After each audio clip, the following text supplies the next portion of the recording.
Thank you for having me here this evening. Again, my name is Mark Hildebrand. We met last month. And I was happy to be back here today to share with you some of the preliminary findings of the financial analysis that we've done on the 5 cost centers for the district. To open up, I will cover rate setting very briefly. We went into it with quite a bit of detail last time we met, so I'll just cover a couple of things briefly. We do have a rather long presentation today, so I am going to move rather quickly through some slides, just because the information is there and it's something that you have access to. So if you want to spend more time looking at the numbers, I invite you to do that. If I'm going too quickly at any point, please slow me down. But in the interest of time, because there are so many slides and we want to cover a lot of information, I will be going a little more quickly through a couple of the slides, and then we'll wrap up. So my preliminary financial findings, I'll look at all 5 cost centers and give you where those cost centers stand and what we're looking at going forward. And then we'll wrap up with just a couple of slides talking about rate design topics that we won't go into detail, but we'll talk about. I'll introduce some of the concepts that we'll be discussing in the future.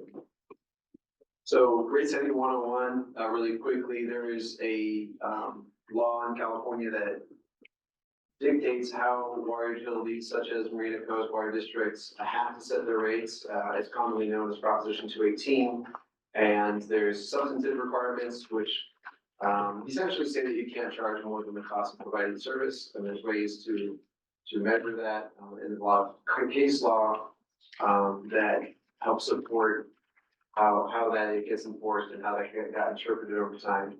There's also procedural requirements that say that you do need to send out a notification to your ratepayers 45 days before you have a public hearing and give them an opportunity to protest against the rate changes if they wish to do so.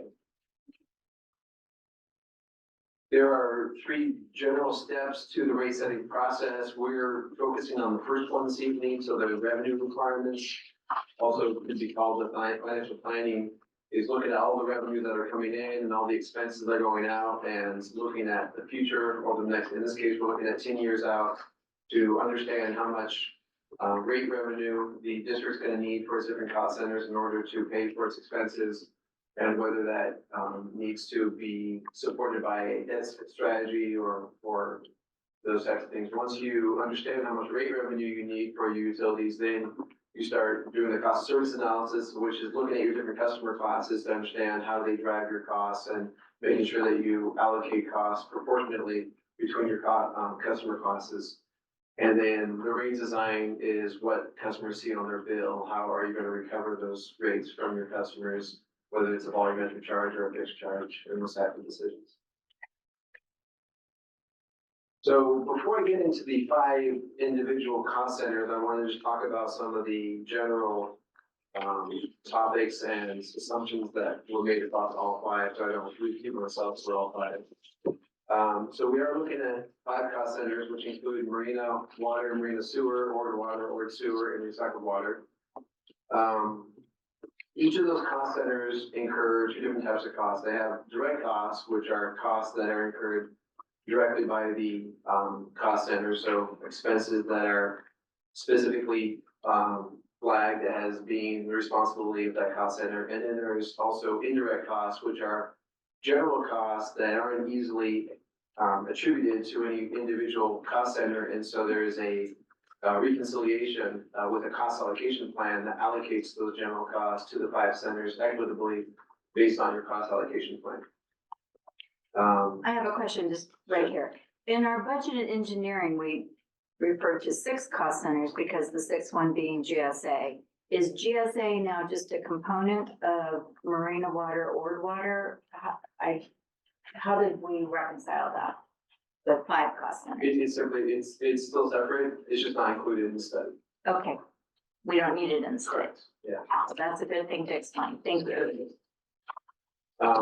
And then just from background, the last rate increase happened in January 2022. So it's been over a year since you've raised rates. And typically utilities raise rates every year, once a year, at least to keep up with inflation. So being in February, we're already falling behind a little bit of what we'd like to see in terms of staying on the annual schedule of raising rates. When we talk about operating costs, the financial plans are using the 22-23 actual expenses as a starting point as opposed to the 23-24 budget. Because as we looked at the budget versus the actuals, it just seemed like there were certain costs that were captured most accurately in the actuals, and we were able to inflate those. There are some exceptions where we did use the 23-24 budget. That includes the salaries and benefits. Because of the recent MOU that was signed, those costs have been adjusted and are materially different than what they were last year. And so we wanted to make sure that we captured the MOU impacts. Also, legal fees are changing from year to year, and last year the costs are not representative of what they'll be this year. All of the costs, all cost center 5 costs, which is recycled water, because it's such a new utility. Last year's actuals is a very quickly evolving, and operations are just getting started, and so the budget is a better reflection of what you'll see going forward as opposed to the limited operations that you had last year. And then Monterey One water costs are contractual costs that are also changing from year to year, and so we use the budget numbers for that. But aside from those 4 bulleted points, we use 22-23 actuals as our starting point. As I just mentioned, recycled water operating costs are relatively new, and so that is a utility that's going to see a lot of changes. We're watching it change as it takes off and it starts operating at full force. And then the other thing to mention here is that the 24-25, so next year's budget, will include 5 additional positions that have been approved. Growth in water demands are important to this study for 2 reasons. One is that when you get growth, you get more customers, and so you have more customers paying rates, and so that's an impact. And then you also get the capacity charge revenue that gets collected from developers when they join. So our assumptions on how quickly the district's going to grow are important and also challenging, as you can imagine. There were predictions about how much Orwood would grow this year, which are not coming into fruition. But there are pretty reliable sources saying that it is going to be growing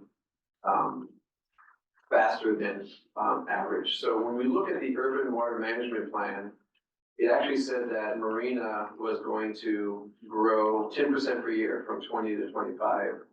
And that Orwood was going to grow 19% per year from 22 to 25.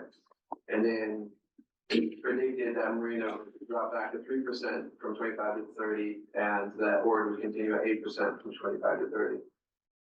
The reason I'm putting this up is because none of those numbers from 20 to 25 are really materializing. So we're not seeing that particular source of information as a good prediction of what's going to come in the future.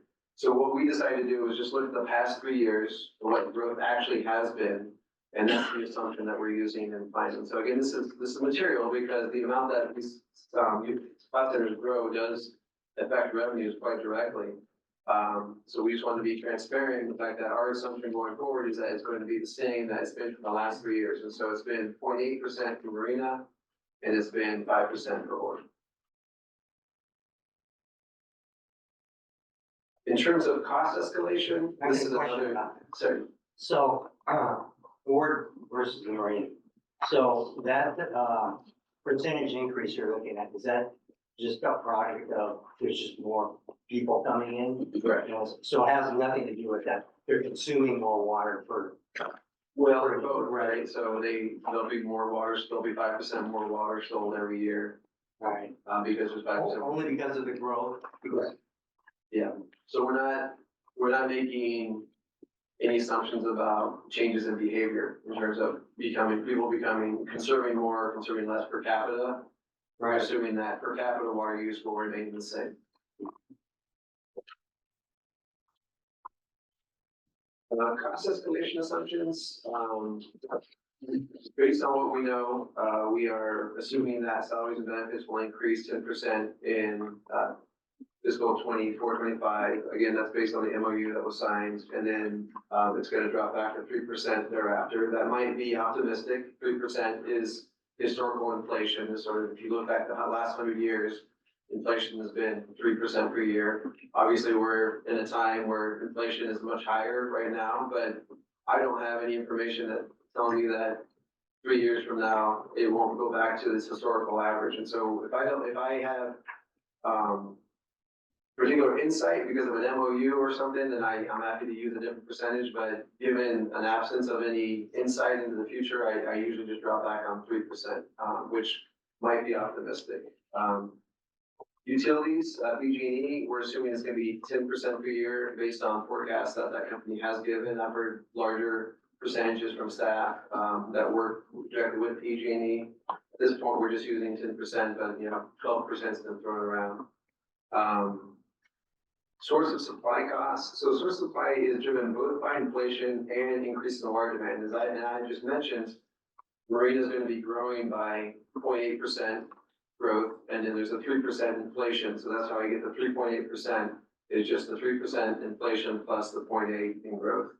And then the 8.2 is the 3% plus the 5% in growth. The reason it's 0.2 is because when you compound it, you actually multiply the 3% times the 5%, so you get a few more fractions. So 8.2% in terms of the cost of water supply going forward.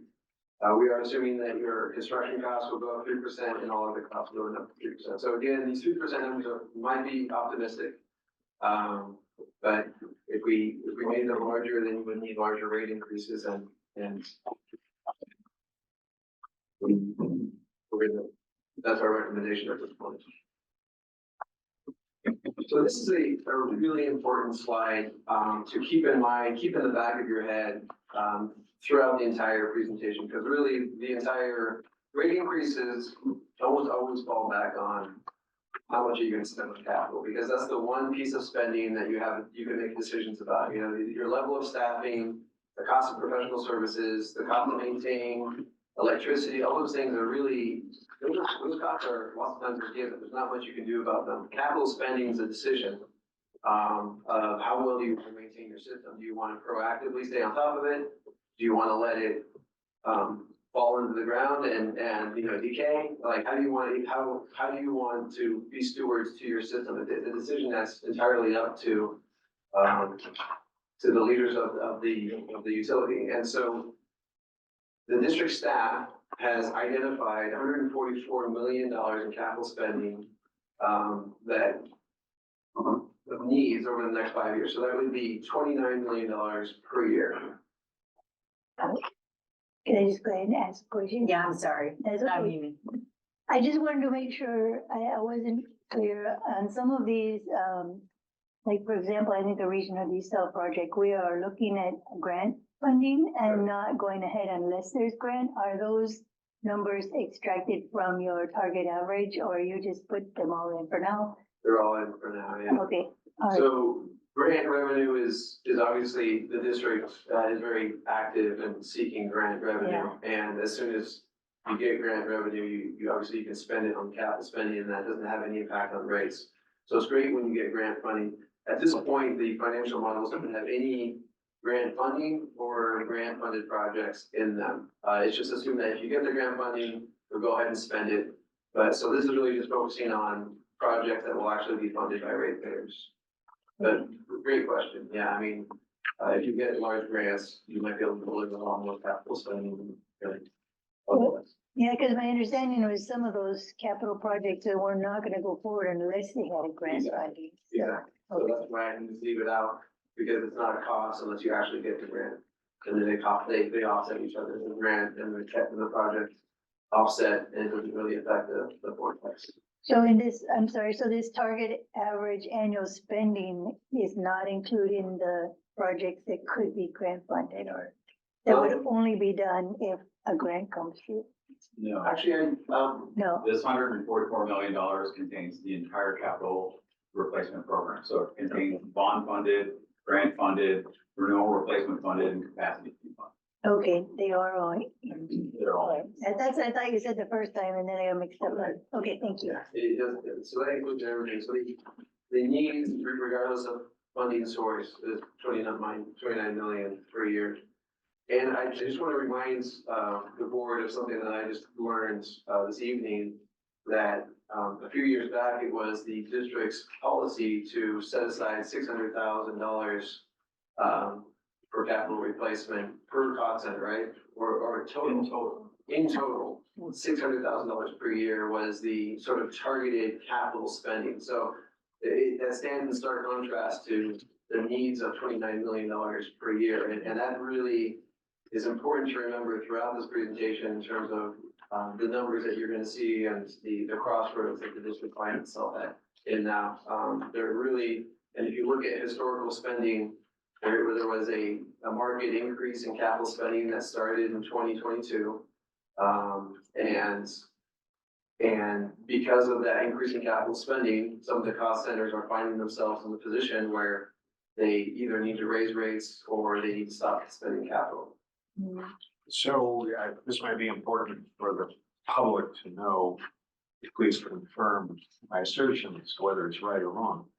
So this capital's 144 million includes all those projects, even those we've identified that we probably won't do without grant funding. So if we get grant funding, that means we can either do projects sooner or potentially not do the project. And well, if we don't do the project, we're not going to be using the grant funding. But if we do, when and if we do the project, that could also have ramifications for rates going forward. And since we're doing a series of possible rate increases coming out of this rate study, that could mean that 2 years hence, we decide not to go with the next increment of rising rates or a smaller amount than what we put into the plan when we do this rate setting process here in 2024. Yes, those are all true statements. The one thing I'd caution though is that one-time money such as grant disappears really quickly. And the impact of a rate increase is forever. That's money that the district will get year after year after year after year. A grant, you receive it, you spend it, it's gone, and it just, sort of just gets absorbed into so it's not as impactful as it may seem, even a $5 million grant. A district the size will burn through that money really quickly and it won't have a lasting impact. And so if you decide to forego a rate increase because you got a grant, you're still gonna have to have that rate increase down the road at some point. It might delay it for a year or two, but the reality is that your rates, in order to sustain the level of capital spending that the district needs to be able to support itself consistently is, required rate increases. Well, and your point that grants are one time, you get a $5 million grant, and if, for instance, you just take our 36,000 or so customers, divide 36,000 into 5 million, maybe there could be a one-time savings for our customers of whatever that relatively small amount is. I can't do the math in my head. Right. You got it, that's exactly right. Yeah, so, it's always great to go after grant funding, but, the impact is a lot less. Unfortunately, just because it's the nature of it being a one-time grant and not a sustained. If it was a grant where you get it every single year, then that would be Different, right? Hold on just a minute, Mark. Do either of you?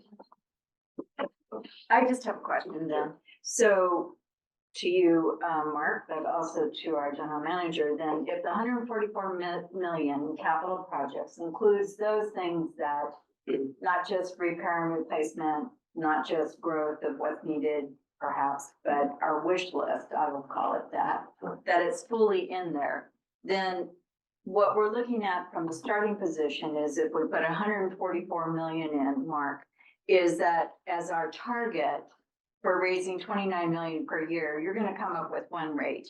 And then we're gonna have to look at that and say, is that reasonable?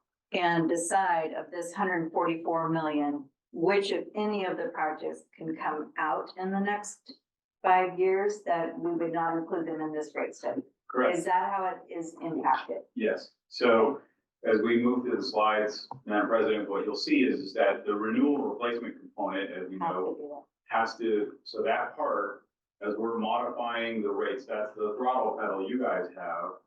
If you say, okay, Rem, we want all of our annual CIP money, then that's gonna result in this rate impact, but it means that you're executing all those projects in the year that they're supposed to be executed.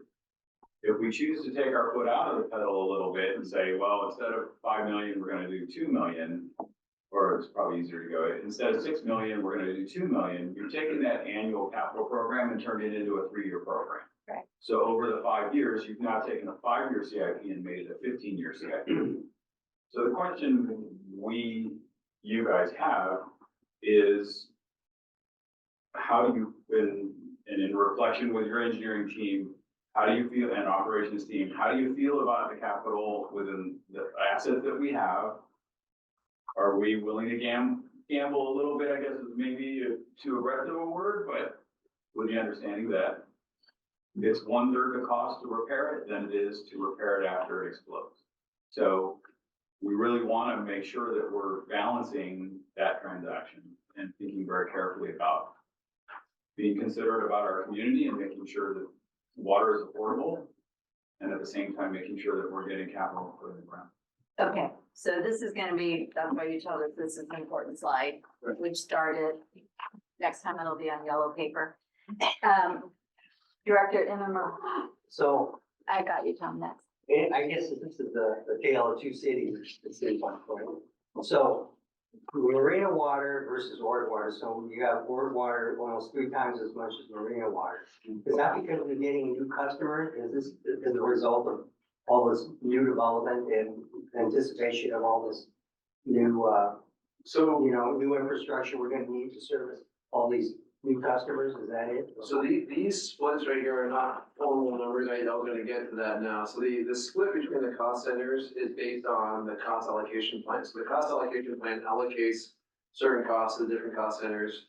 And the CIP or the capital portion of that cost allocation is based on the metric of miles of pipe. So it's basically a measure of the size of the system. Okay. So the actual numbers is project specific and may be a little bit different than what we see here, but in general terms, this is what you'd expect to see in terms of scale. Yeah, because when I wanted to, and I guess we're gonna get into that, is what really constitutes that figure? Are we talking, like you had just indicated, pipes and things? And my understanding, when you have new development where the developer puts on, and they incur the cost and again, pass it along to the homeowner or the purchaser or whatever. So that's where I need to get much more educated. And so with regard to the sewer, marina sewer or sewer, again, almost, not quite 3 times as much, but anyway, I assume that's because of the aging infrastructure. Would that be the reason? Because all that. Yeah, in terms of the pipes that developers put in, that's not included here. That would be new expansion of the system, and that would be on the developers to pay for that brand new pipe.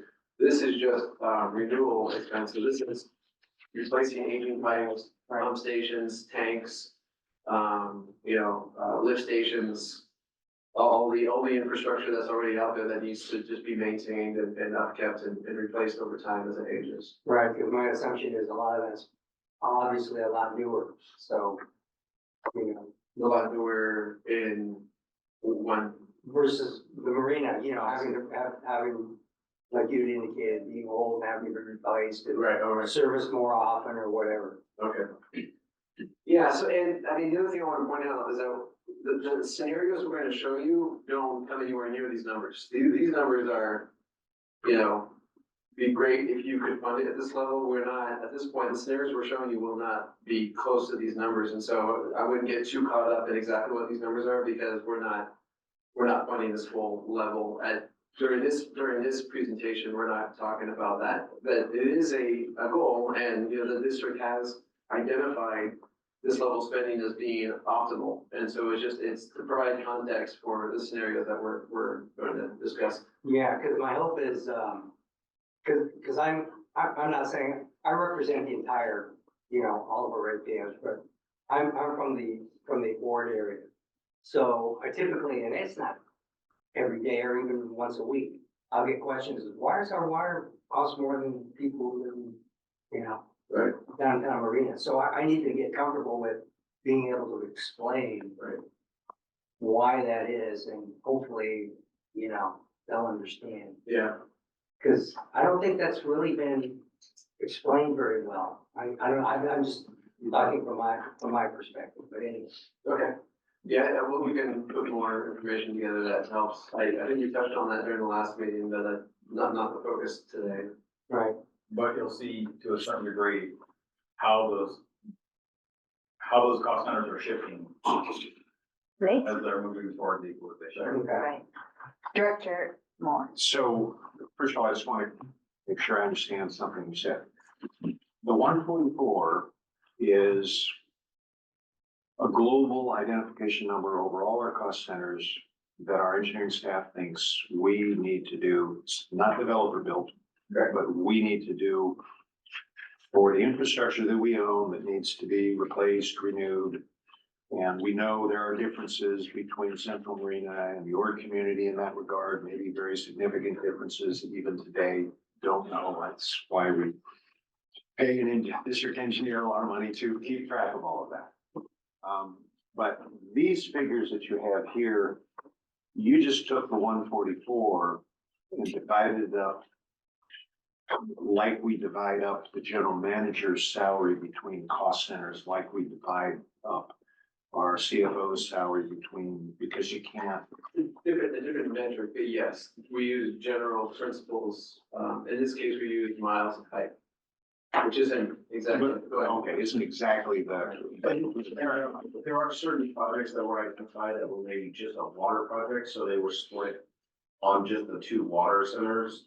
And then there were certain projects that covered all four cost centers, so those were split, like you would say, over all five. Okay, so in these numbers, were there any projects, for instance, in Ord Water that were specific to Ord Water, wasn't gonna have any impact anywhere else other than Ord Water?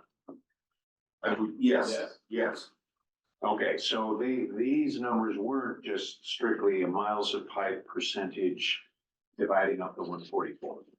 Not just taking those 144 and applying that percentage split to it. It was, we did have the granularity of whether the project had a split and what those splits and what that report added to those breakups. Well, there certainly are infrastructure projects in that 144 that you cannot split between because they benefit all of the cost centers, SCADA stuff perhaps is an example of that.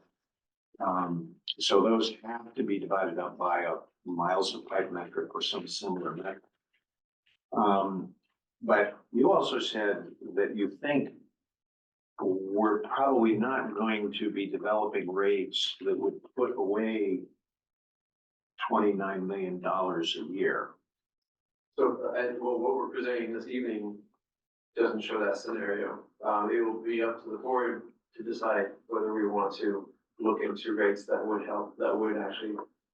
So we'll have ultimately down the road tonight or tomorrow or next week or next month, we'll have to make some decisions with respect to rates that affect. First of all, do we spend $29 million per year over the next 5 years in capital projects? And then secondly, do we fund that strictly pay as you go out of rates? Or do we fund that through some combination of 50% of the money comes from pay as you go out of rates and the other 50% comes from some bond that we issue and saddle our future customers with the interest costs? Exactly. Okay, so those are some of the levers we're gonna have to Yes. struggle with as board members. Yes. Thank you very much. So just in follow-up, Garrett, is that when we go over the capital improvement budget, all of our projects have a year number and they have 2-letter codes saying if it's Ord Water, if it's Marina Water. And so those items that were designated Ord Water would be in the 16.6 million because that is the sole place. When they're district-wide, they have a different call number on our capital improvement. And those would be the projects that get allocated among all the cost centers. Is that correct? That's absolutely correct. Okay, so that, But did that answer make it Yeah. clear for you? Thank And then you. the other one, like you know, is those ones that are both the water or both the sewer, but they don't affect the other side of the equation. So when you put this together, you went through and said, we're gonna allocate these, you start getting your columns, you end up with the 10 or 15 that are district-wide that go through, and then you did an apportionment following the formula that's set up in our, In the Structure. green spreadsheet. yeah, okay, perfect, thank you. I'm not sure, to build on what you were talking about earlier, I just wanted to give him the opportunity to talk about what that $144 million kind of project was talking about. Sure. Well, so just really quickly, everybody, you know, we, as we mentioned earlier, sorry. The district's capital spending prior to my arrival was $600,000 a year for all cost centers. After my arrival, that number went to 3.6 million, and we have been working with our budget and engineering committee to start to develop a really robust 5-year CIP. And so we're talking, you know, we've brought recycled water online. We just recently got our award for that. All that infrastructure is now in, but now we need to bring the 155 customers that are identified in the plan onto that system. As you know, we're working towards the V2 tank. We're completing the A1, A2 tank and BC booster. So there's a lot of large capital projects that are in our capital improvement plan that are using capacity fees or using bond funding for the most part, but where we have lost traction over the years is in our renewal and replacement funding. So the rates right now are not funding renewal and replacement capital. And so some of what you're about to see is that truth. And so some funds are in better condition than others. But we have Garrett and the consultants and our committee have been working truly for months to develop a coherent and I think well-programmed and prioritized capital improvement plan so that we could inform this process and ensure that our budgets and our requests for borrowing or our requests for grants make sense with the work that we can accomplish and the work that is needed by the district. Great, thank you. So now we're going to dive into each of the cost centers. We'll start with the water cost center. And we're going to start with water. But before we jump into that, I just want, in terms of water rates, just to provide some context, if we look at existing rates, so these aren't proposed rates, these are existing rates. Just to give some context of what your rates look like compared to your neighbors and other districts in the area. So you can see that you're in the lower half and, you know, nearly the cheapest rates in the region, in the case of Marina, and significantly less expensive than the top three. You know, obviously the water supply situation on the coast and this part of the coast is very unique. So I think these are the appropriate utilities to compare yourselves to, or people who are in the immediate area. You don't want to go too far away from here to compare your rates because your realities are not the same as people who are in the Central Valley or elsewhere. But this just provides some context in terms of where the starting point for the district and the rates. Well, and I think on that graph, there's a lot of confusion amongst our residents because we have wastewater services. So you will often, I will personally often hear someone from more communities saying, my water rate is $150, but your graph shows your water rate is 100. And So you're it's going to confused. be a single family home that's using 10 units of water. So if they're using more water, then yeah, their bill would be higher. No, they're lumping their wastewater Oh, charge no, because in it's their a bill, mind. but gotcha. the single bill. Oh, I And see. I've been advocating, like, maybe we need a separate page like PG&E does electric and gas. Right, So the customers don't think this is all water bill. They're Interesting. confused. okay. But yeah, I just want to really point it out. It's $100 for the Ord community water bill. Well, and the problem is, Can we Getting a stay water on bill, topic? sorry. Yeah, billing, we can talk about that at another agenda. Okay, Yeah, Getting back. So So, so then the fixed, the fixed service charge, and then that's what the meter basically? Yeah. That's the meter charge, right?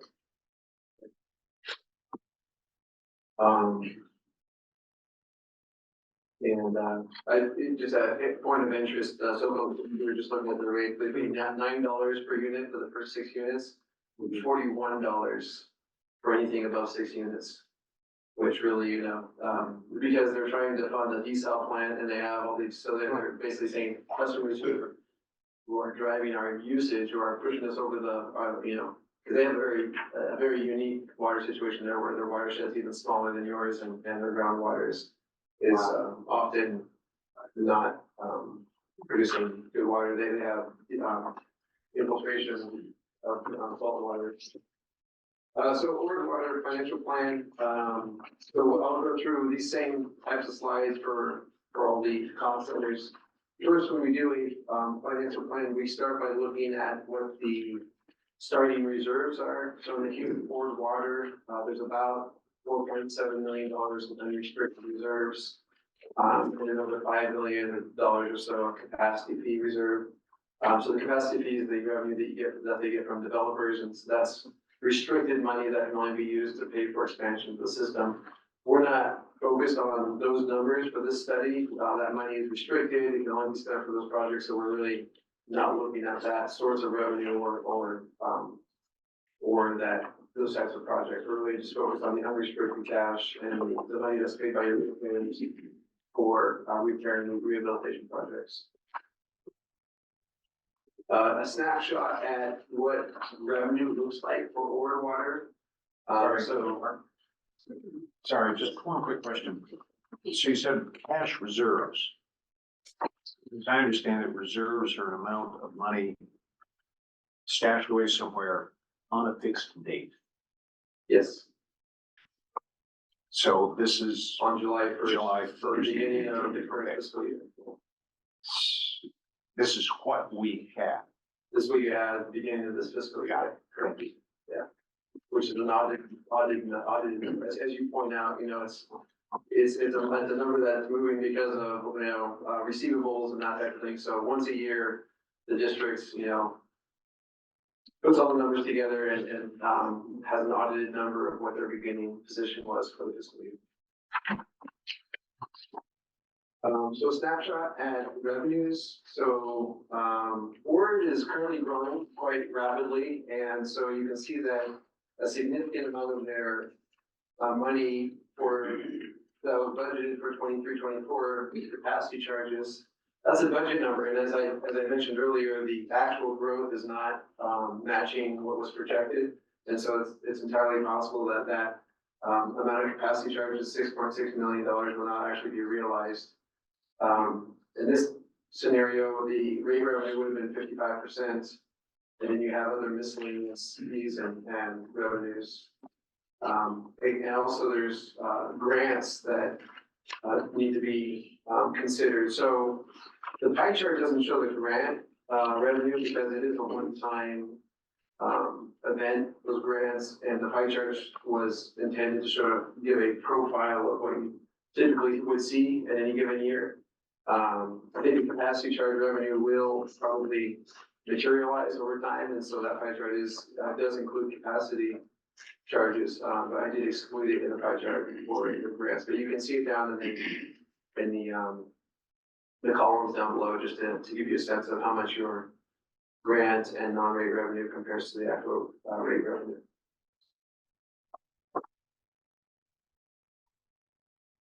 Then on the other side of the coin, you have your expenses, but this is just operating and debt. This does not include capital spending. And so you can see that salaries and benefits are a pretty significant portion of the pie chart. When I look at this, it tells me that the district does a lot of its work in-house, that it doesn't outsource as much as other utilities do. And the debt is not a really big portion of the annual expenses. It's about 10 about, 15% or so of the annual expenses.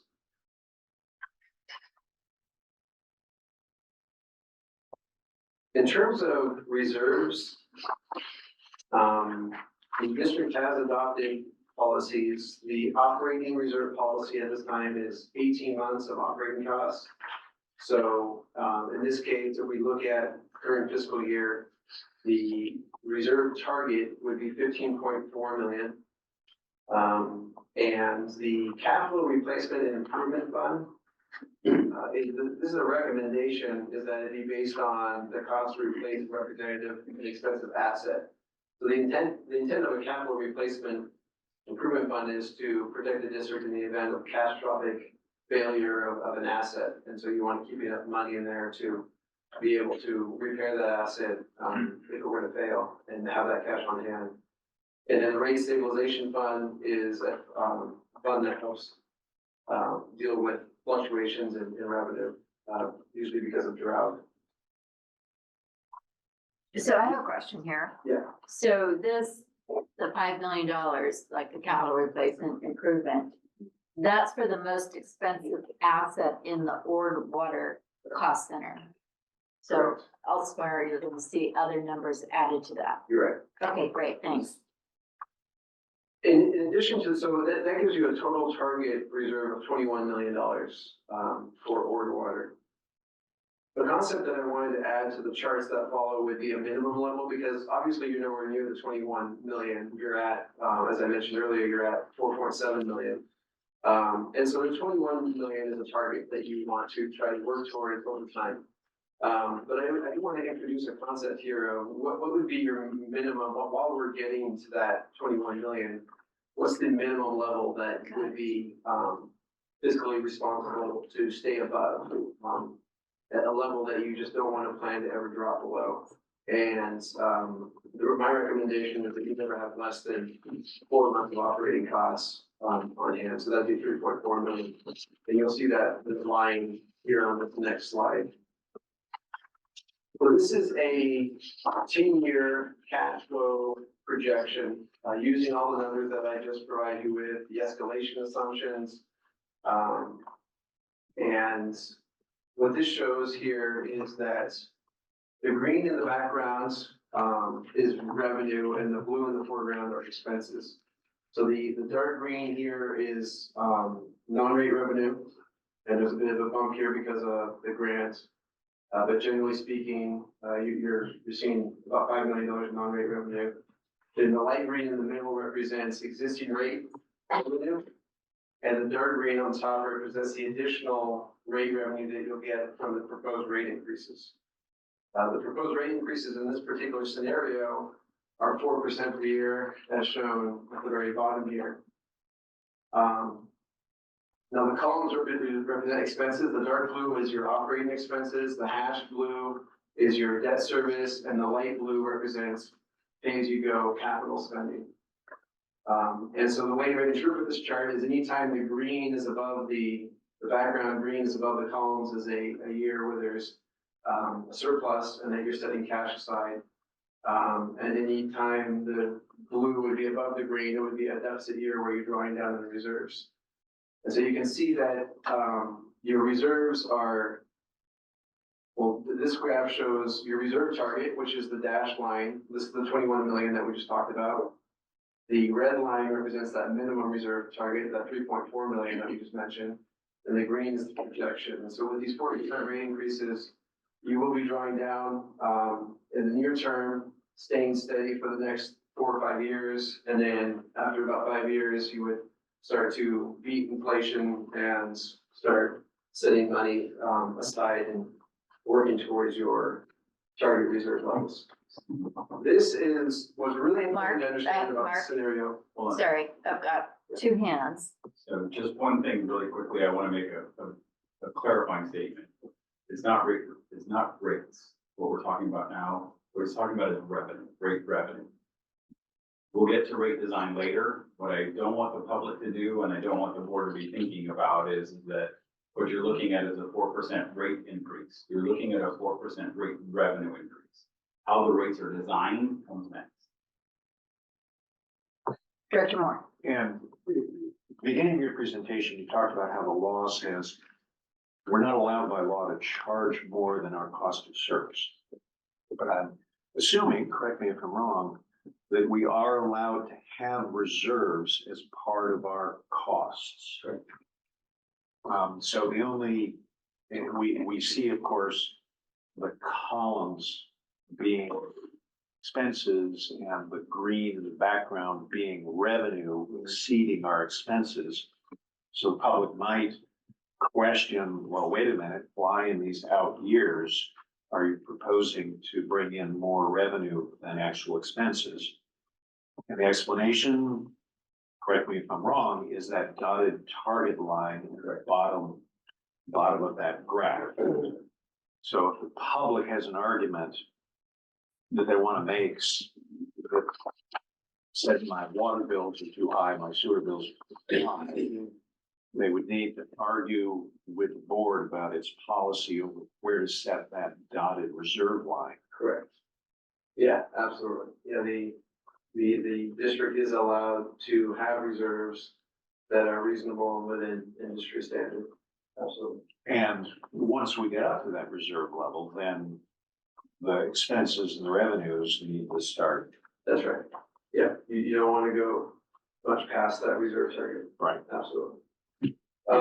But really, before, just to finish and I do want to open this up for questions because this is the meat of the presentation. But I think it's really important to understand the premise of this entire scenario. And it gets back to what we were talking about earlier. This assumes $2.2 million of capital spending. So the little light blue at the top, that's $2.2 million per year. And if you remember that previous slide, the target is 16 million. So this is a fraction of the recommended level of capital spending for water. And I can't emphasize enough that this is just a scenario. This is not a recommendation on my part because it is, vastly underfunding your capital relative to what district engineers have recommended. So the point of this presentation is to give you information, to show you what the current state is and what it would take to fund the utility at a given level. And so we worked together to develop a scenario that would give you all the information without, having massive rate increases that would fund the entire capital program. But also showing you sort of a baseline of this is what we think is the floor. To be honest, this is the lowest possible rate increases that I think the district could live on. And it would obviously behoove the district, in my mind, to have larger rate increases that would more proactively address the capital needs of the district. So we're sort of putting it in your hands to have the conversation amongst yourselves and with staff to make decisions on how you want to manage the district and how, proactively you want to address the capital needs. So for any given rate structure that we choose, we're still going to have to, as a board, place some sort of trade-off between how much we're putting into reserves and how much we're putting into capital improvements. Absolutely. Okay, thank you. So your graph, this top graph, where you're showing the green is the money, you've shown that we have, I'm understanding this correctly, that if we have rate revenue increase, not client increase, but rate revenue increase 4% per year, that's what you're showing us in the green. That's what the top graph shows also, correct? And so with that, to stay in our spending limits, you're looking at 2.2 million for capital. Correct. And there's a little bit of room there, but not much. To stay in the green. Yeah. And that's what we're supposed to gather from this slide. From this slide, yeah, it's the idea is, what will 4% get you? We basically backed into, let's show 4% per year. How much capital spending could you do at 4% per year? And Right. then, and still reach your target reserves at the end of 10 years. And then obviously we're falling a little bit short of the 10 years, but you don't want to be, you'll exceed those reserves if you continue on that trajectory. And so we sort of show the trend of it going in the right direction. But yeah, that was the general premise, was let's show 4% per year, and let's meet the reserves by the end of the 10-year period. what can we, I mean, how much capital can we? Right, you saw for X, which was capital, That's right. cash for capital. Thank you. Yeah. Excuse me, my question was answered, so I'm okay. Okay. I have a question. I kind of want to tease out, or maybe you're going to do it already, but the rate revenue and what's involved there. Like you mentioned some growth, like population growth figures. If you have a growth of 5%, how does that factor in your rate revenue increase? Is it going to be So that would smaller? be, that would be this green, the light green in the middle. I'm sorry, the screen's not showing it very clearly, but there's a light green band in here. If that band actually is growing slightly, Okay. which accounts for the growth that's happening. And how does that dynamic work with the actual rate increase? Like if you have a growing population, they get a smaller rate increase or? how- That's right. Yeah, so if you have really high growth, Yeah. that's basically like getting a rate increase, to be honest, having more customers to pay the bills, spread the cost across more people. So some of your costs will go up as well, because, your cost of water goes up and electricity goes up and whatnot, but your revenue goes up as well. Okay, thank you. This is a good graph. Thank you. Mhm. So I started with an easy one. And we're complimenting ourselves and understanding. Thank you. The next graph is going to be Marina Water, and just as of the 5 cost centers, Marina Water is the cost center that is going to be the most challenging from a financial planning standpoint. It finds itself in a deficit right out of the gate that needs to be addressed immediately, and so we'll get into the detail. So as far as the starting point, it has $5.3 million in unrestricted reserves and a lot less in the capacity reserve, which makes sense because there's a lot less growth going on, with a lot less of that revenue coming in. But the number we're mostly focused on is the 5.3 million in unrestricted cash. The snapshot of revenue, again, the pie chart shows that it's primarily rate revenue coming into that utility and a lot less capacity charge revenue being budgeted. And it also has interest earnings and miscellaneous fees. And again, the pie chart does not include the grant revenue that was budgeted for this year. The operating expenses show a similar picture in terms of salaries and benefits being the largest relative expense for that cost center.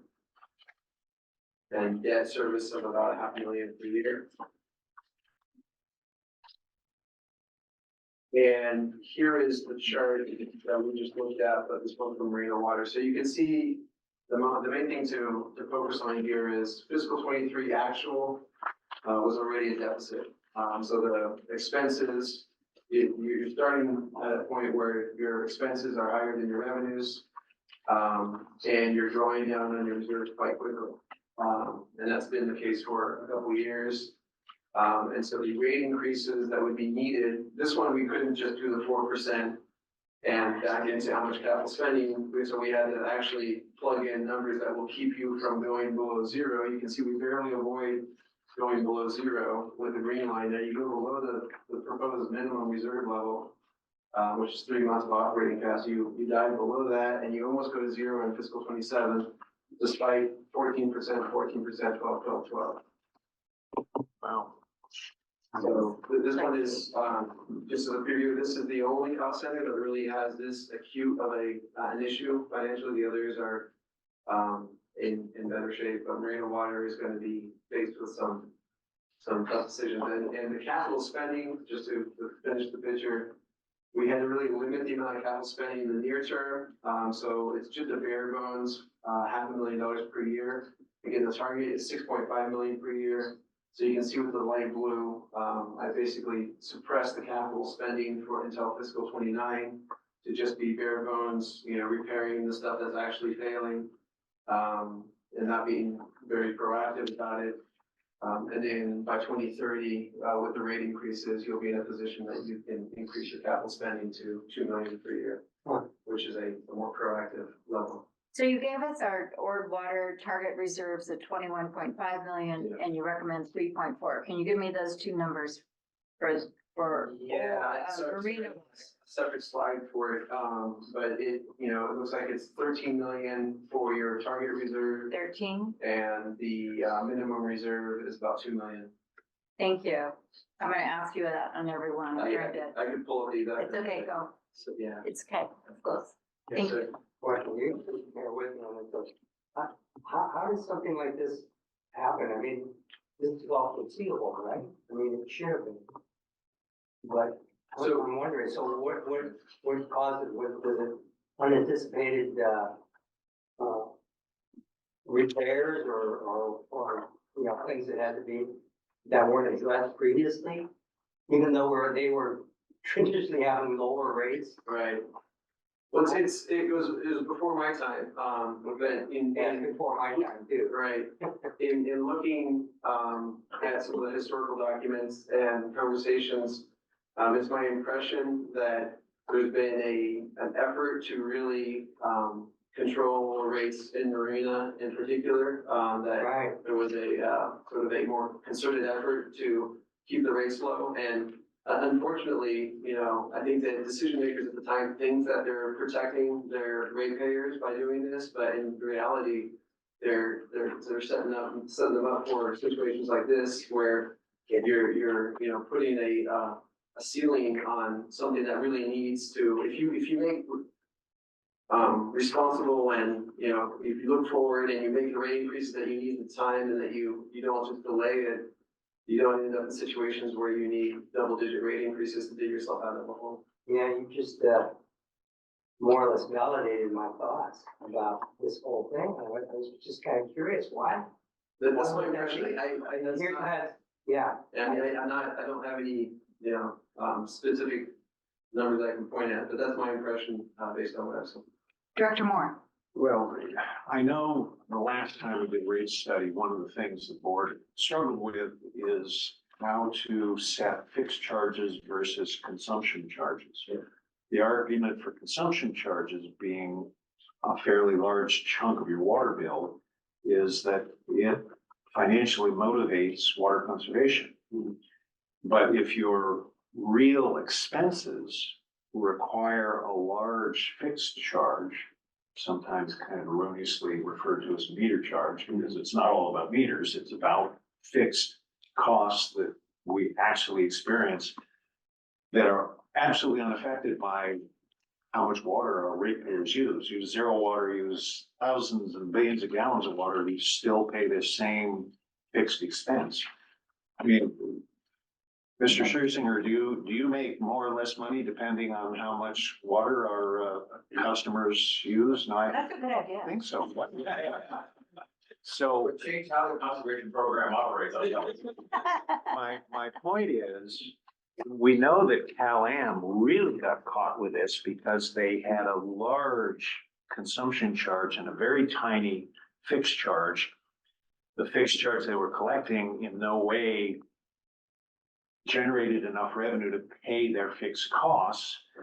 And then we go into a drought and people start conserving water like crazy because their consumption charge is so high. They ran out of revenue and had to go back to the CPUC with all sorts of surcharges that the CPUC authorized. Well, we may have been caught in something not as severe, but a little bit similar, where our consumption charge was too large compared to what our actual fixed costs were.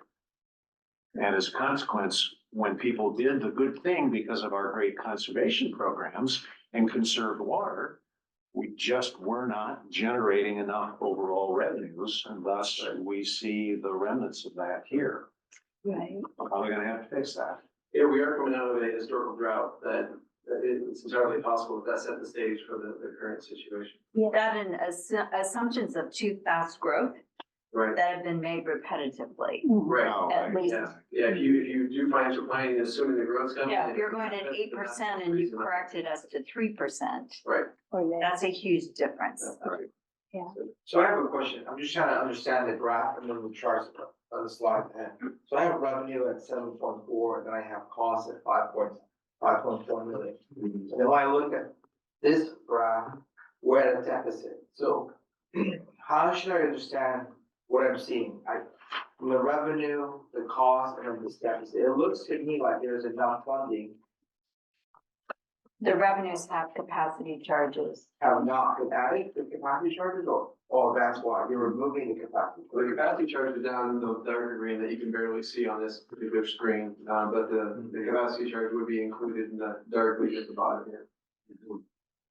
And it's a good question. I'm trying to reconcile because Okay. this revenue and this cost, there is $2 million that's not reflected here. So then how are we at a deficit there in FY 2023? Is it the grant revenue? Something's being removed or something's being added for that. That's the grant, I can't figure out what it is. it's the grant. Yeah, The grant is not included in this one. in this chart. That's what it is. You have 2.4. Okay. I love those grants. Yeah. Which goes back to Director Moore's initial point about that. And that was, the reason the grant got removed, and it's an astute point, I appreciate you pointing that out. The reason it got removed gets back to the point we made earlier, is that if you receive the grant revenue, you'll spend it on a capital project and they cancel each other out. And I wanted to sort of simplify the capital spending scenario with just showing what you can afford over time. And so we just have the $500,000 plugged in here. Because if I had a grant project and grant revenue, you'd have a bunch of noise in here and it would just make it a lot harder to read. I appreciate that. Thank you so much. Okay, ready for the next cost center? Yeah. If you don't mind, one quick comment about the drought situation, because I'm a big fan of conservation, and we did over the last 10 years take the pumping from over 4,000 acre feet per year to just over 3,000 acre feet per year. This year with the recycled water, we're bringing it down under 3,000. So I get the difference, like in the money. Right. I get it, but I just wanted to add that piece that the drought really got our customers aware of conservation, and they did a great job. They got rid of their lawns.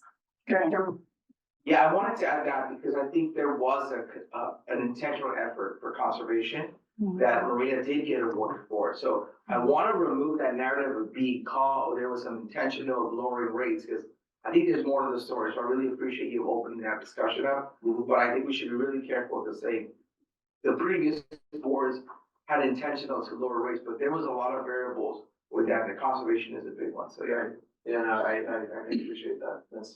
And we are coming out of a historical drought that was not anticipated probably during the last rate study. That was more than 5 years ago, right before that big drought hit. So it's entirely possible that set the stage for where you are now. Any other? So switching gears to sewer, first we look at marina sewer. So we're starting, so these are much smaller utilities because you're really just your conveying water over to Monterey One, so it's a collection system. So the unrestricted reserves here is about 650,000 with about 135 in restricted cash. The revenue is almost entirely rate revenue from marina at 1.7 million. Sorry, total revenue 1.7 million. The salaries and benefits is more than half of the expenses for marina water. It's largely, your staff that drives around dealing with the maintenance of the collection system. And the debt is $200,000, $230,000. And so this utility, again, we did the 4% per year in the rate revenue increases. And at that rate, we would be able to afford about $240,000 per year compared to a target of 3.4 million per year.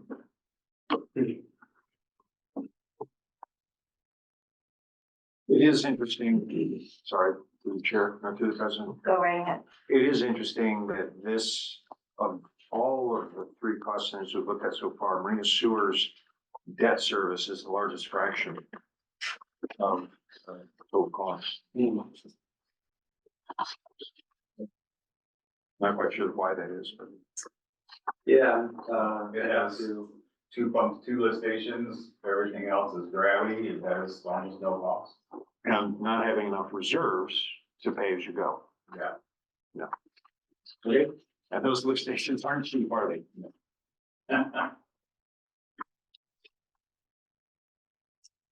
Ord sewer is starting with, again, Ord is a larger system, covers a lot more land. $4.2 million in restricted cash, about $3 million in restricted capacity here reserve. The rate revenue is a bit more than half. Again, capacity charge revenue being a big portion of the revenue coming into that utility. But as I mentioned earlier, that $2.4 million doesn't look like it's going to materialize. In fact, I believe it's a fraction of that so far year to date, right, Mary? The actual capacity charge revenue. So it's really not meeting projected revenues on the capacity charge. So you don't want to rely on it too much.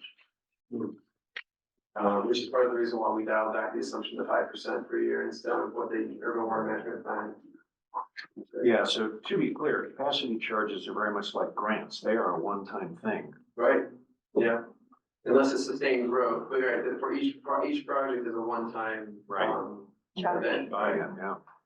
So to that point, excuse me, really quickly, to that point, if we have up really quickly the revenue, I think it's apropos that pie chart is black because it's kind of the abyss.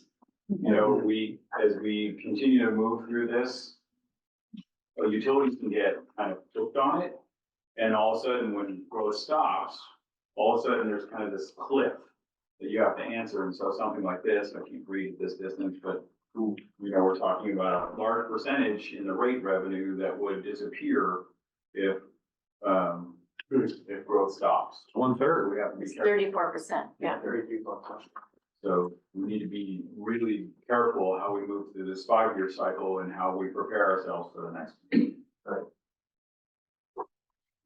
Yeah, and to that point, you know that the entitled subdivisions within our service area have a maximum build-out capacity that they're headed to over maybe the next 5 years.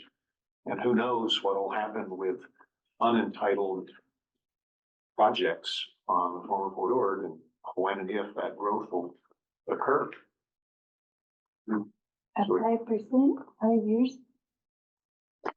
Sorry, just, okay, Oh,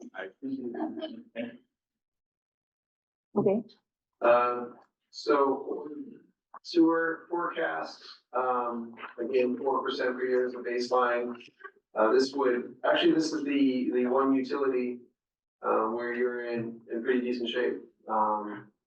So the 4% in your current situation, you actually would be able to spend more on capital than what you're targeting. So you might not even need 4% rate increases for this particular utility.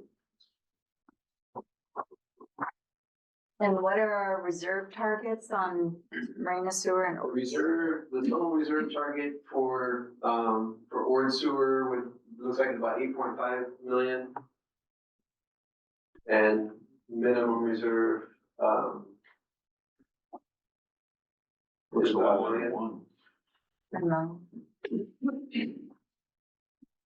And for Marina Sewer? Marina Sewer, Sorry, I should have asked yeah, you. no problem. And maybe I'm just not seeing where it is on Marina this. Sewer is much smaller, so it looks like it's about 300,000 the minimum. And the target is 3.6. Thank you.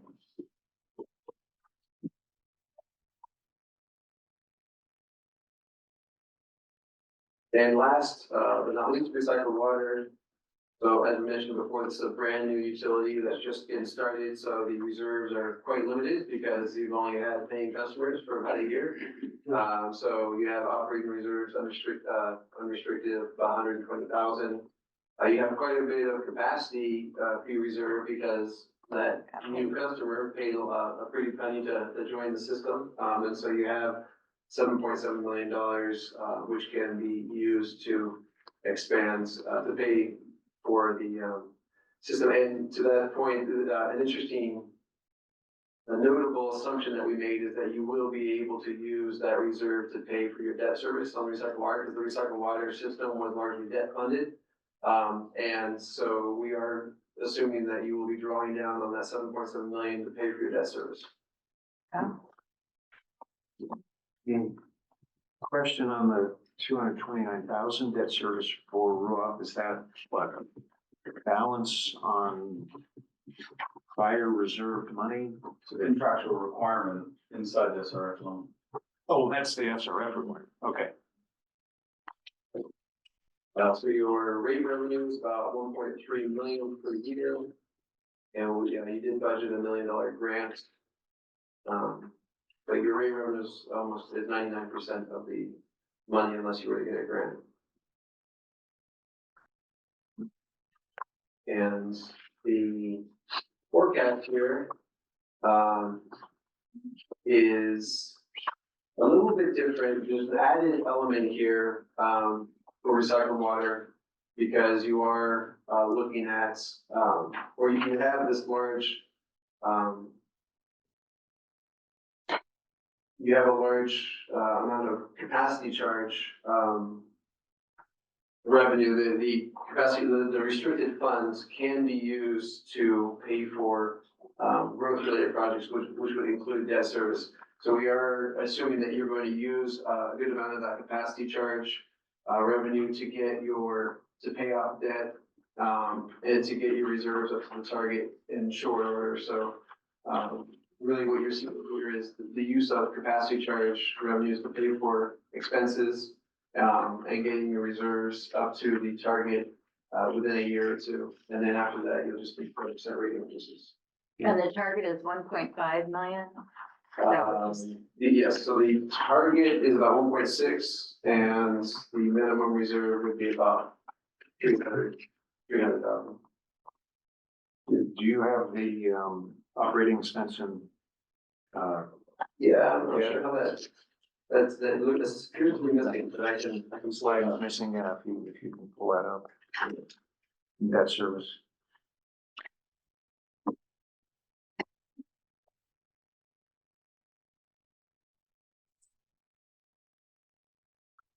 The technology is great and it works, right?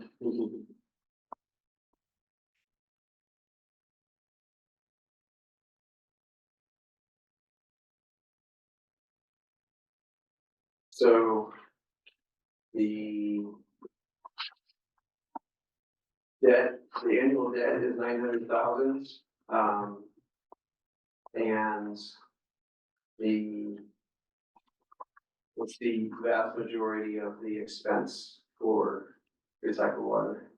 Recycled water is a little tricky this year. Mary, maybe you could help. Actually, for the budget this year, we have that negative number for salaries and benefits.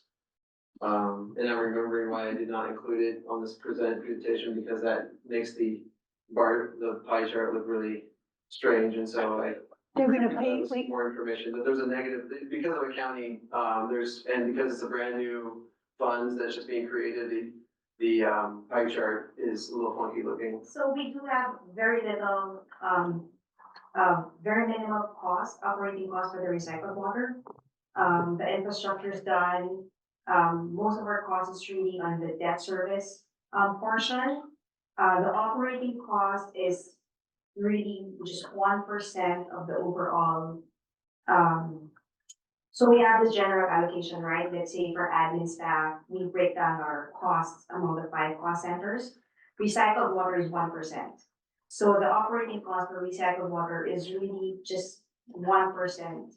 So it's very, very small. So most of the cost for recycled water is debt. we're not gonna have staff who pay the district to work on recycled water. Even though it's the coolest job. It is. I know you want to. Derek keeps asking, but nobody will step forward. Director Moore. So this is partly a function of the fact that the conveyance pipeline and the tank are brand new. So there's relatively little maintenance. There's no replacement yet. It's not old enough. And if you're doing the allocation of staff and other times that are not specific to a cost center, that's based on pipeline length, and this is a 10-mile pipeline in what, 250 in the Orr community of pipe and something like that. That's a small percentage. So the allocation of the indirect cost, let's say for our time, is not based on the miles or a pipeline. It's based on, so our methodology for calculating that is we get the prior year audited financial numbers and we look at the operating cost for each cost center. And we do a breakdown of that, just the operating cost, by cost center, and that's what we use for the following year. So since recycled water is very, very new, there is very little, actual work being done, very little cost, attributed, so that's why it's only 1%. But as we go through the years, it's gonna start incurring its own cost and the allocation would start, slowly go up. Okay, I'm not saying that I'm dissatisfied with the current way that we divvy up indirect costs, but maybe budget and engineering might wanna at some point take a look at that and take a renewed look at that to see if we're doing justice across those 5 cost centers. We're on it. Yeah. Beginning of Hildebrand already have a contract. Yeah. So just to. We're all getting improvement in how we're approaching our finances, thanks to new direction. We have a new financial person that's been so influential in educating us as directors and in finding where we can do things better. Mark, I appreciate your coming onto this team and helping us with this facet. So as directors, I know we're all invested in making sure that we do this process well. We do this process with balance to ratepayers, with balance to what's necessary for the improvement of our system and maintenance of our system. So the questions from all of our directors are welcome, because all of us understanding this to make this work is important. Thank you for taking our questions. Yeah, no, it's great. It does feel like I've, come here to at a turning point. The district is, taking a new approach to how it manages its assets, and so it's an honor to be part of that. Thank you. Just a recap on what we just saw, just to kind of repeat a few things. Those scenarios were informational and, represent a base level of spending, particularly for those that have the 4% rate increases. So I just want to make sure that it doesn't come across as a recommendation that we're saying, let's do 4% rate increases. We want to put things in context to show what that could afford you. So they're, again, limited to inflationary adjustments and will result in underfunding capital programs if we proceed with those particular scenarios. Another thing that was brought up earlier by Rem that I want to repeat and underline is that we were talking about rate revenue. When we talk about rate revenue, we're talking about the entire amount of rate revenue that the cost center is going to receive. But the amount that individual customers contribute, their percent results will vary because of the fact that we are going to be changing the rate structure. And those are going to be the next couple slides. If we were keeping exactly the same rate structure, then everybody would see the same 4%, 10% rate increases, whatever it were. But anytime you update your cost of service, which is a requirement by law, you have to update your cost of service, Prop 15 requires you to. And anytime you change your rate structure, which we're doing again to better comply, you're gonna have winners and losers. It's a zero-sum game where anytime you move, you pull on a string, one person's rates are gonna go up, when that person goes up, the other person has to go down. It always kind of self-levelizes. And so if 4% is the average across all users, some may see 0 and some may see 8%. And so we'll explain those impacts in future presentations. We're not getting into the details now, but I know it's something that, a lot of people say, hey, you said, 8% and my bill went up 12%, what gives? And I want to make sure you guys are prepared to answer those questions because, and that's a phenomenon for year one only. And year 2, 3, 4, and 5, so in year 1 is when you make all the changes to the rates and whatnot, and so everything kind of, that's when all that noise happens. And then year 2, there's no more changes to the rate structure, and so they will see the exact same rate increases, as a group. So, just something to be prepared for. And Yes. check the question. Maybe this isn't a part of this discussion, but I'm just thinking to myself, so what if you undercharge? Let's say, Prop 218, right, not supposed to charge more than a Prop 218. What if you deliberately undercharge? And then just to keep the rates low, and then you find you're in a situation and saying, now we have to play catch up. Right. And you're still gonna be prohibited from doing that because, are you, or what? Because are you allowed to do that, to play catch up versus maybe you're not charging the right amount as to provide that service, but since you undercharged in previous years, now you gotta catch up. So how does that work? Yeah, so, there's 2 different ways of undercharging. If you undercharge everyone equally, then you've just dug yourself in a hole and you're in a situation where, board members might lose their seats, for example, it's something that I've come across where a district is mismanaged, to be honest, and so you find yourself facing 20-30% rate increases because a board thought they were doing their ratepayers a favor, Right. and in actuality, they were just creating a really big problem. And not only do you have to have these mass rate increases, but your credit rating is in the tank, and so you can't afford cheap debt, and there's all kinds of, it's just like bankruptcy, like it's a very expensive thing to not having money is much more expensive than having the right amount of money, and it costs you more in the long run. That's the answer to that, is that in the long run, your ratepayers will pay more. The other form of not charging enough is if you do it unequally, if you're trying to protect a certain group of customers, and you undercharge here, and you charge the right amount here, you're basically subsidized, cross-subsidized, and that's a lawsuit. That's illegal. You can't do that, and the district doesn't do that. But we want to continuously, make sure that we're keeping up with case law and that we're staying, with the best practices of today, which is a great segue to my final slide, which is rate design topics. And so We have a question before you jump in, Mark. More segue to what you said. About 5 or 6 years ago, Monterey Water got a new general manager who took a new look at the organization. One of the things he discovered was that up until about a year or so before he arrived on the scene, Monterey Water had gone through a period of 12 years where they had had 0 rate increases on any customer. So it was equal, quote unquote, benefit for all their customers, but they went 12 years without even dealing with inflation. And new general manager comes in, he realizes you cannot sustain that. You particularly cannot sustain that when much of your infrastructure runs right along the coast in a maritime environment, rotting and rusting year in, year out. And so the chickens came home to roost. And over the past 5 years, we've had fairly difficult conversations at the board level and have had to raise rates substantially, chasing after reserves and chasing after more capital spending, and finding ourselves in an even worse position 3-4 years ago than what you're explaining to us right now for us.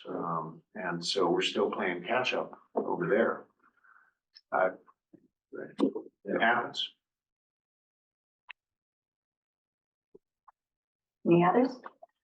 Well, thank you. I just want to add that from what I understand from Director Imamura, what he presented was something hypothetical. So I don't want the public to assume that that's happening here. And so that's really important that when these questions are laid out, that the public is not assuming that that's current. And so the example that Director Moore just shared was something that happened that was real. Right. And so it's really important to distinguish the hypothetical with what just happened, so that the public is not confused about, okay, are we underserving? Was there intentionality in lowering the rates? And I don't want that confused as we discuss the rate design. Right. And so Yeah, I'm trying not to muddy the waters, but I keep hearing the water's getting muddy, so, yeah. I think that's a very good point. Right. And to affirm that, you were talking about a different organization. Different agency, yeah. Different agency, Marina Coast Water District has a representative, Director Moore, serves on the M1 Water Board. But not during that time. But not during that Or maybe, time. maybe the first year of that, and Yes,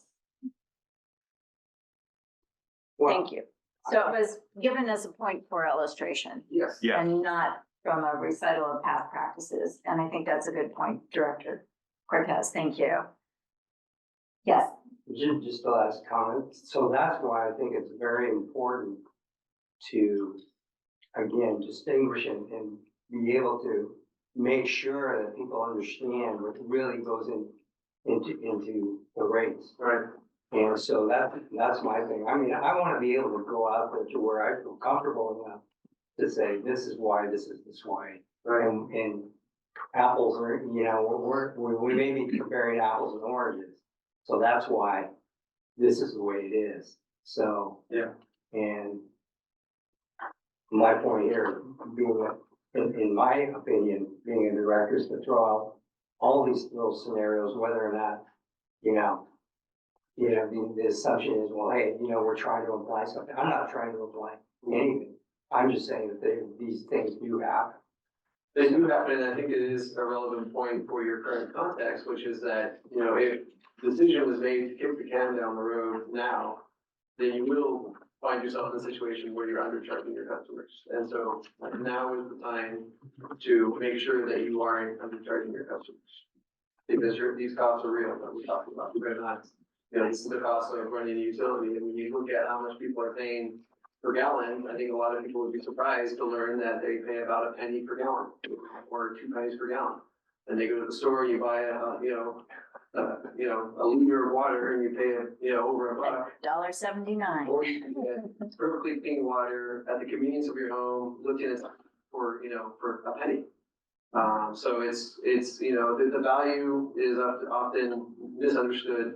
And it's important to make sure that you manage your system so that you can continue to provide cheap, affordable water and not find yourself in the hole. Yeah, just really quick.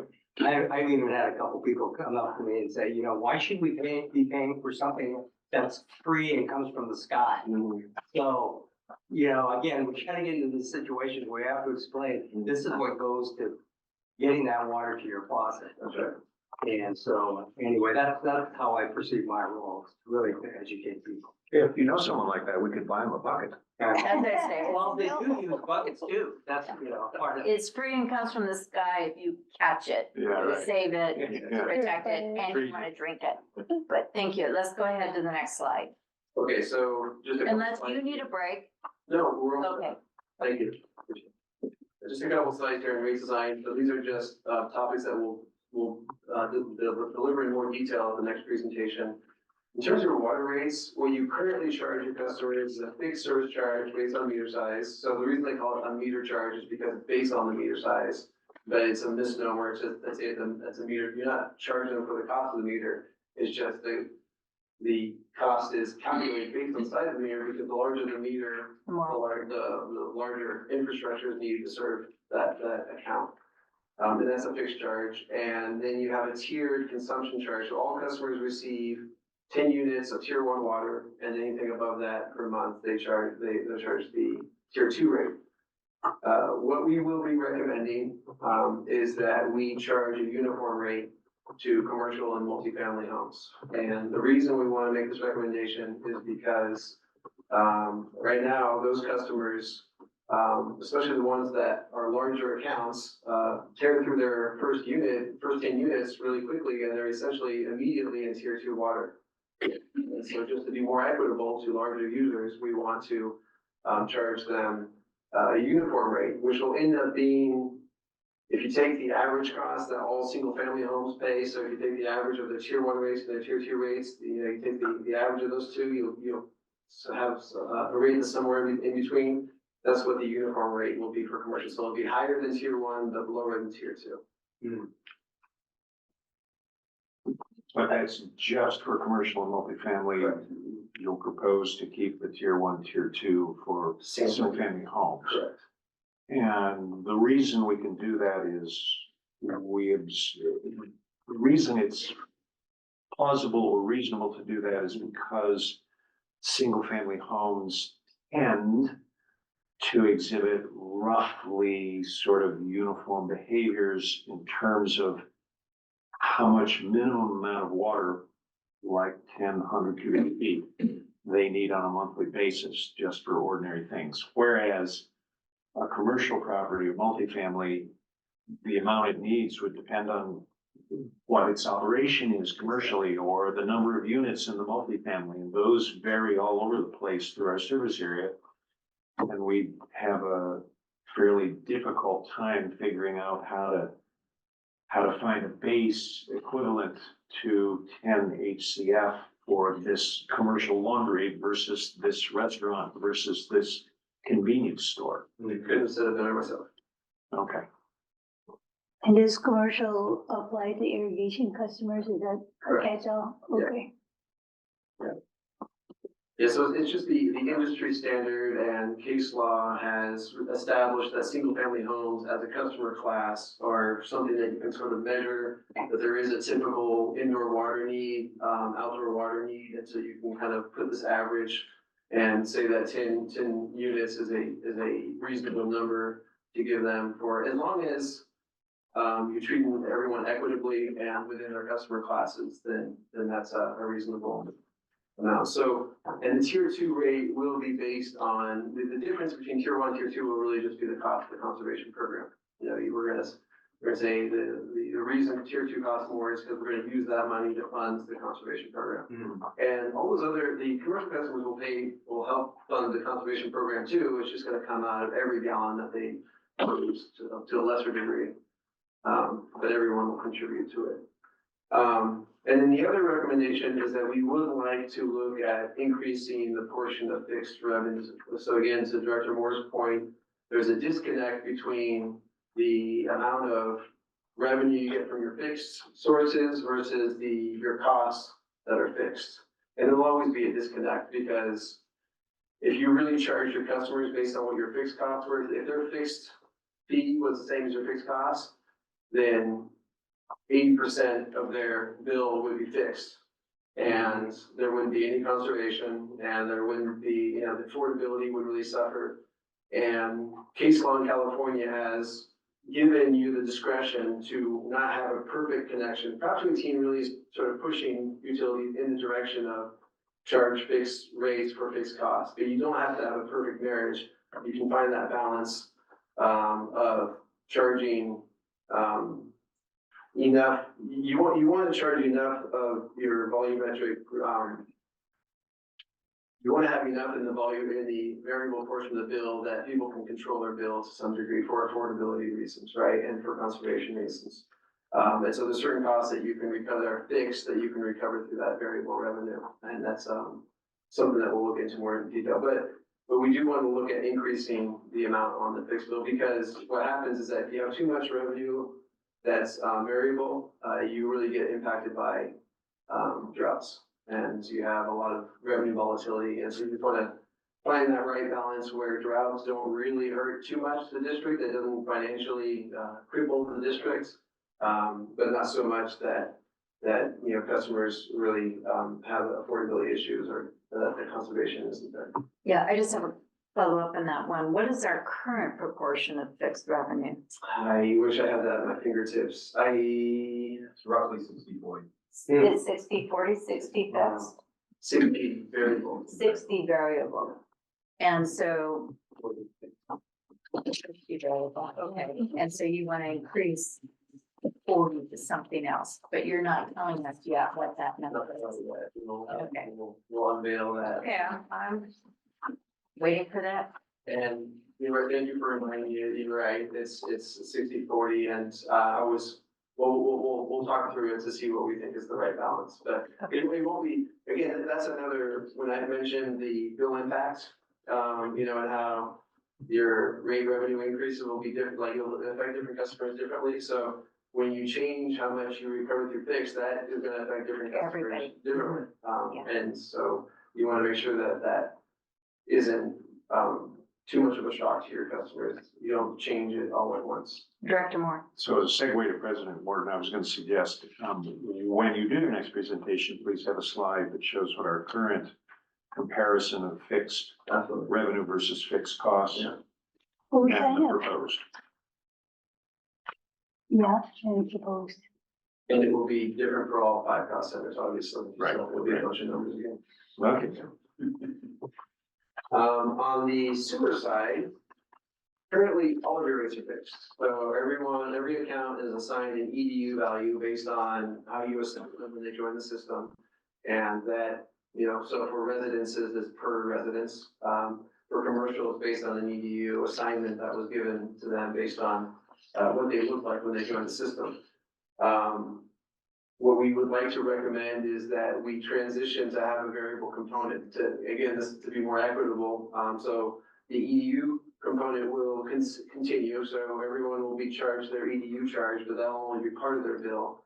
The other part of their bill will be based on actual, probably wintertime water usage, at least for residential. We haven't gotten through the details yet, but residential will be based on wintertime water usage because that's a good proxy for what their indoor water use is during the winter, since they're not irrigating as much. So we will let you know what that looks like, and then we also would like to increase the, that should not be there. We're not gonna increase the. Yeah, right. We're actually going to decrease. So we're gonna decrease the fixed revenue in this case. I'll straighten that out. Yeah, my last slide. So before we go to the schedule, are there any questions about rate design or the financial plans or anything like that? So far, we're all with you.